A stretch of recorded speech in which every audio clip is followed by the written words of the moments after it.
उनकी सरकार जब थी तो उनका एक ही एजेंडा था कि कमीशन खाना, घूसखोरी जो है, कि उनके माताजी, उनके पिताजी जिस प्रदेश का चीफ मिनिस्टर हो और वो अगर इस तरह की बात करता हो, वो अपने अतीत को भूल चुके हैं। ये रेलवे में तरक्की हुई, वो जमीन के बदले नौकरी देने का तरक्की हुई। तेजस्वी यादव लगातार आरोप लगा रहे हैं कि बिहार में जिस तरह से भ्रष्टाचार बढ़ी है, कानूनी व्यवस्था चरमराई हुई है, लगातार एक के बाद एक कहीं न कहीं से हत्याकांड सामने आ रहे हैं। मैं तेजस्वी यादव जी को चुनौती देता हूँ कि अगर हमारी सरकार, हम लोग को अगर जब दिल्ली आए थे तो लोग कहते ये बिहारी है, हम लोग समझते थे कि ये गाली है। सिर्फ पार्लियामेंट में जुमला की तरह जो है बात करना, लोगों को हंसाना, इसके अलावा और कुछ नहीं आता है। लालू यादव का सिर्फ यही काम रहा है कि जुमलेबाजी करना और लोगों को, हाँ बिल्कुल, लालू यादव जिनका माता पिता मुख्यमंत्री हो और उसका बेटा ना पढ़ा लिखा हो, ये तो शर्म की बात है ना बिहार के लिए। क्या सीएम बनने के लिए उनकी पढ़ाई की योग्यता जरूरी है या फिर अनुभव जरूरी है?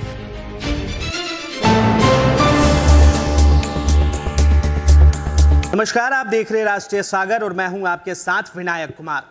बिहार में लगातार एक के बाद एक पुल गिर रहा है, वहीं विपक्षी लगातार नीतीश कुमार और एनडीए की सरकार पर लगातार हमलावर है। साफ तौर पर तेजस्वी यादव ने कहा है कि आखिर बिहार में जिस तरह से कानून व्यवस्था चरमराई है, बिहार में जिस तरह से पुल गिर रहे हैं, ये कहीं ना कहीं सुशासन की सरकार पर सवाल खड़े करते हैं। और जो लोग जंगल राज की बात करते हैं, वो बिहार में जंगल राज का दौर जारी है। इस चीज को लेकर बातचीत करने के लिए इस वक्त हमारे साथ भारतीय जनता पार्टी के प्रवक्ता सुरेंद्र जी हैं। इनसे जुड़ते हैं, बातचीत करते हैं। सुरेंद्र जी, तेजस्वी जी को लेकर क्या कहेंगे? बिहार में चुनाव का माहौल बन रहा है और ऐसे में एनडीए की सरकार पर तेजस्वी यादव लगातार हमलावर है। देखिए, माननीय तेजस्वी यादव जी भूल गए हैं कि जब उनकी सरकार थी, या माननीय नीतीश कुमार जी के साथ जब वो 15-16 महीने के लिए जब सरकार में वो आए थे, तब का वो दिन भूल गए क्या?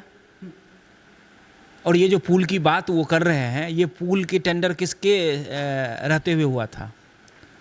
हमारी सरकार तो पुल गिरा है तो हमारी सरकार ने जो ठेकेदार जिन्होंने काम कर रहा है उनके ऊपर कार्रवाई भी करने का काम किया है, और जो हमारे आपके जो आम जनता का जो पैसा उस पुल में लगा है, उनका भी रिकवरी के लिए कंपनी को दिवालिया घोषित कर दिया है।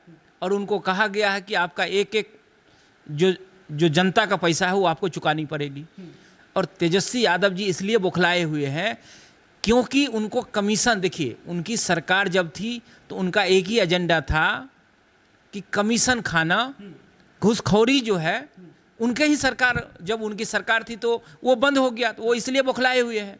और जहाँ तक बात रहा कानून व्यवस्था की, तो ये इतिहास गवाह है कि उनके माताजी, उनके पिताजी जिस प्रदेश का चीफ मिनिस्टर हो और वो अगर इस तरह की बात करता हो, वो अपने अतीत को भूल चुके हैं। ये जंगल राज का जो है, ये जो कारनामा है, ये उनके ही दिए हुए है। और एक बात और आप समझिए, तेजस्वी यादव जी जो बोलते हैं वो टोटली जो है झूठ बोल रहे हैं, क्योंकि उनको भी आजकल दिल्ली के तरह जो है उनको भी ये झूठ बोलने का आदत हो चुका है। उनके पास कोई एजेंडा है नहीं, उनके पास देने के लिए कुछ है नहीं, और वो झूठ अगर नहीं बोलेंगे तो जनता गुमराह कैसे करेंगे? उनका एजेंडा बन चुका है दिल्ली के तरह, जैसे दिल्ली के मुख्यमंत्री झूठ बोलते हैं उस तरह से तेजस्वी यादव जी भी झूठ बोलना शुरू कर दिए हैं। लेकिन तेजस्वी यादव लगातार आरोप लगा रहे हैं कि बिहार में जिस तरह से भ्रष्टाचार बढ़ी है, कानूनी व्यवस्था चरमराई हुई है, लगातार एक के बाद एक कहीं ना कहीं से हत्याकांड सामने आ रहे हैं। देखिए, देश का जो है चौथा स्तंभ मीडिया को कहा गया है। मैं तेजस्वी यादव जी को चुनौती देता हूं कि अगर हमारी सरकार भ्रष्टाचारी कर रही है, कहीं पे हेराफेरी कर रही है, तो आपके माध्यम से, मीडिया के माध्यम से, सोशल मीडिया के माध्यम से उसका उजागर करें कि भाई ये फलाना आदमी ने इतना का हेराफेरी किया है। अगर कार्रवाई नहीं होगी, फिर वो कहेंगे ना कि भाई भाजपा में हेराफेरी हुआ, कार्रवाई नहीं हुई। ये झूठ बोलना, देखिए झूठ बोलना अलग विषय है, किसी के ऊपर आरोप लगाना अलग विषय है। जब वही लोग उनके ऊपर कार्रवाई करेंगे तो वो माफ़ी मांग लेंगे, वो फिर वो कहेंगे कि नहीं नहीं, मैं तो ऐसे ही एक जुमला की तरह मैंने बोल दिया था। तो ये एजेंडा जो है उनका अब काम करने वाला नहीं है। उन्होंने बिहार के जनता के साथ धोखा देने का काम किया, हमारे आपके जैसे युवाओं के साथ धोखा देने का काम किया। जिस टाइम ये जंगल राज चल रही थी उस टाइम हम लोगों की पैदाइश हुई थी। हम लोगों को आगे बढ़ने का मौका नहीं मिला। अगर हम लोगों को आगे बढ़ने का मौका मिलता, अगर अच्छा उनके पिताजी उनके माताजी अगर अच्छा बिहार के लिए किए होते, तो आज हमारे आपके जैसे युवा जो है, जो आज बिहार छोड़ के अदर अदर प्रदेश में रोजगार के लिए बैठे हुए हैं, वो अदर प्रदेश में ना जाके वो बिहार में रोजगार करते, वहाँ पर नौकरी करते, वो बिहार के लिए कुछ करते। आज हमारा आपका उम्र जो है 30 प्लस है, और जिस वक्त ये कांड हो रहा था उस टाइम हम लोग बच्चा थे, और उस टाइम हम लोगों को सोचने की जो एक शक्ति होती है ना, कि जो बच्चा से अगर कोई लोग सोचे कि मुझे बिहार के लिए करना है, हमारे समाज के लिए करना है, उस टाइम तो उन लोगों ने उल्टा सीधा काम किया। घर से बाहर निकलने का मौका नहीं दिया, अच्छा एजुकेशन नहीं दिया, मतलब आप अच्छा उद्योग लगने का, अच्छा जो उद्योग लगने का, अगर उस वक्त अगर अच्छा उद्योग लगता तो आज बिहार जो है जिस प्रकार से उन्हीं के टाइम में बिहारी होने के नाते गाली, हम लोग को अगर जब दिल्ली आए थे तो लोग कहते ये बिहारी है, हम लोग समझते थे कि ये गाली है। लेकिन ये दुर्भाग्य था कि वहाँ के मुख्यमंत्री ने इसके लिए कोई ना तो कोई रोड मैप तैयार किया था, या अगर दिल्ली के लोगों को, तब उनकी सरकार थी कांग्रेस की, तब हम लोग को गाली सुनने को मिला। क्या उनके पिताजी ने दिल्ली के मुख्यमंत्री से कहा कि हमारे बिहारी, अगर जो हमारी प्रवासी जो बिहार यूपी से जो दिल्ली में रह रहा है, आप उनको गाली नहीं दीजिए, नहीं तो हम कार्रवाई करेंगे? नहीं किया।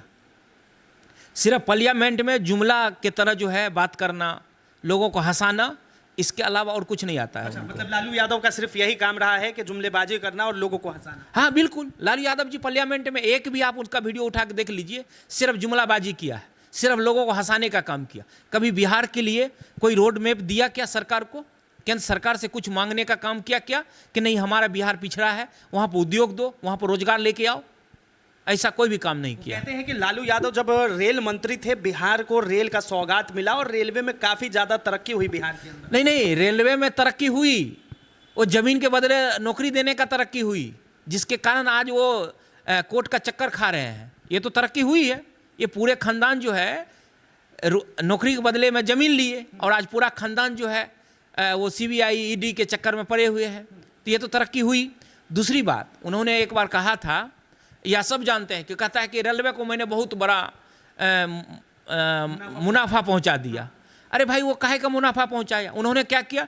जितने भी देश के अंदर जितने भी कबाड़ी, मतलब जो रेलवे का जो पटरी वगैरह थे, जो लोहा थे, उन सबको उन्होंने बेच दिया।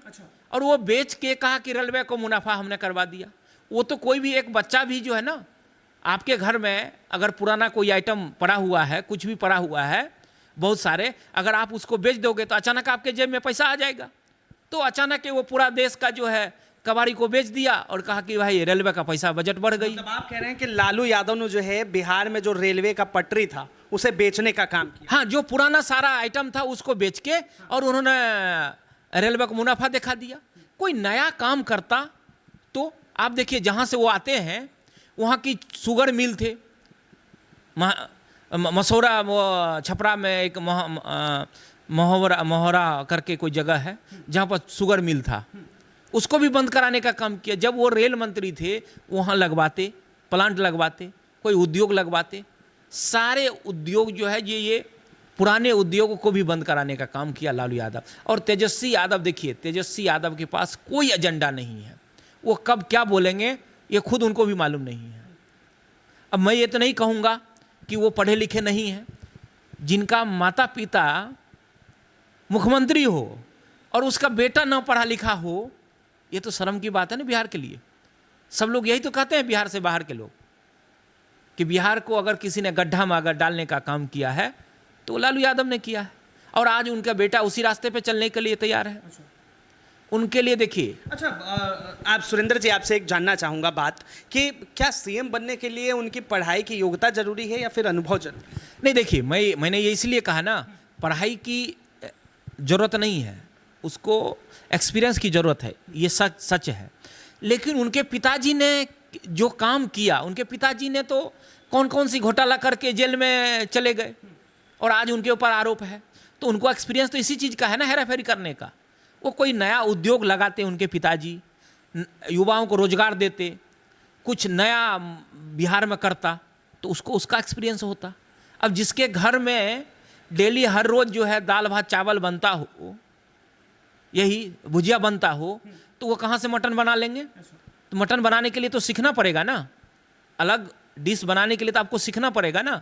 तो तेजस्वी यादव जी ने बचपन से देखा कि उनके माताजी मुख्यमंत्री रहे, उनके पिताजी मुख्यमंत्री रहे और सारा तामझाम है, तो उनको भी लगा कि भाई यही तामझाम हमको भी चाहिए, जिसके कारण जो है वो पढ़ाई नहीं की। अगर पढ़ाई करके अच्छे से आते तो मुझे लगता है कि बिहार को और गति मिलता और तरक्की होता।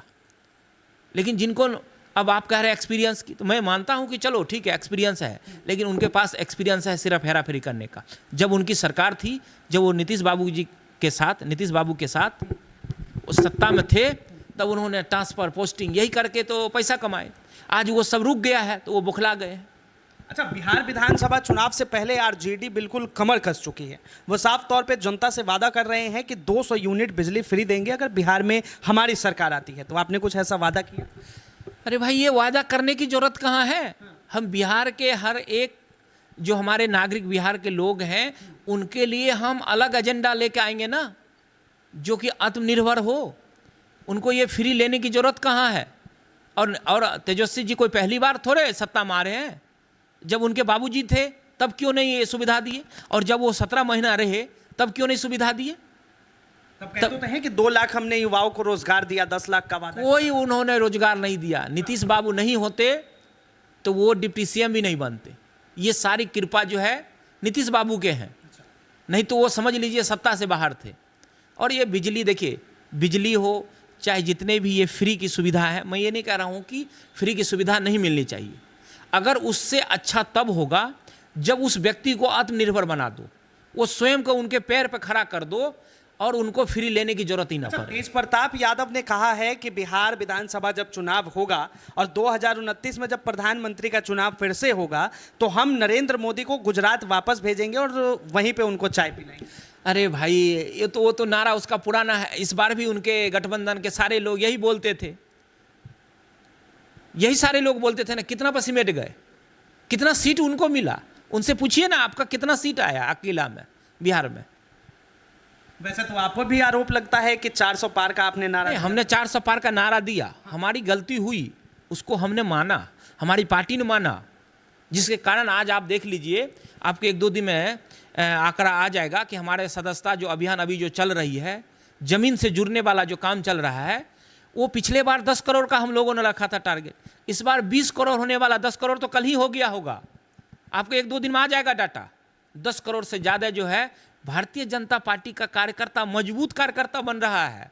वो सिर्फ नरेंद्र मोदी के नीति के आधार पे, नरेंद्र मोदी का काम काज करने का जो तरीका है, वो सिर्फ जनता से जुड़ाव वाले कार्यकर्ता काम है, जिसके कारण ये सब लोग जुड़ रहे हैं। अच्छा सुरेंद्र जी, बिहार में चुनाव होना है विधानसभा का, ऐसे में क्या थोड़ा सा भी बीजेपी को संकोच है कि नीतीश बाबू अगर फिर से पलटे मार गए तो बिहार में क्या होगा बीजेपी का? नहीं, देखिए, मुझे जहाँ तक लग रहा है कि नीतीश बाबू से गलती हुई थी, वो माना भी, और अब मुझे नहीं लग रहा है कि नीतीश बाबू वो पलटी मारने वाले हैं, क्योंकि नीतीश बाबू भी समझ चुके हैं कि बिहार का विकास तभी होगा जब मैं भारतीय जनता पार्टी के साथ रहूँगा, और दोनों साथ मिल के, बड़े भाई छोटे भाई के साथ मिल के जो है बिहार का विकास करना है, बिहार के युवाओं को रोजगार देना है, बिहार में उद्योग लगाना है, और हर माँ बहन को जो है उनको जो हमारी योजनाएं हैं, जो गरीब लोग हैं उन तक पहुंचाना है।